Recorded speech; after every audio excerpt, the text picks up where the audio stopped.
الحمدلله د تقلید کړې مو ماته کړله او الله رب العالمین د لا صحیح او حقیقتي عقیده در نصیب کړله. مخکې زندګۍ کې ډېر سکون او کنه اوس زندګۍ کې ډېر زیات سکون. بس هغه ادوارو باندې به ډېر ځکه ونه غږېږم چې اوس هم د هغې نظریې د هغه نسبتونو خلک شته چې زمونږ د ژبې نه د هغې سینو ته درد ونه رسي. اوس په دې باندې ډېر زیات خوشحاله یم چې تعلق مې قرآن او حدیث رب العالمین ډېر مخلصه ملګري اهل الحدیث علما راکړل، د هغې مینې محبتونه هم وینو. اهل حدیث امامان نه مني.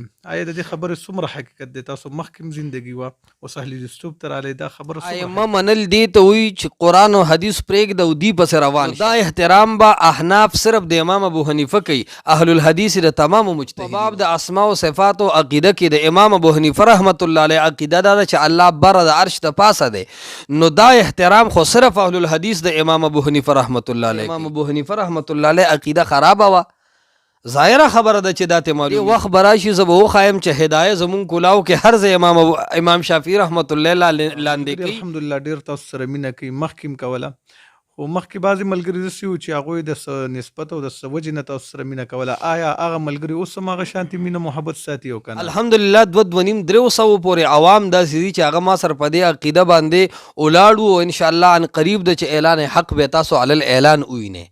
دغسې تقریبا 40-50 پورې علما طلبا هغې به هم اعلان حق ښکاره وکړي، ځکه ما سره د دلیل په باب په قرآن او حدیث ولاړو. ځینې ملګري وایي چې جواب وکړه، زه هم جواب نه کوم، د شپې الله ته د دې دپاره جاړم ولې نه.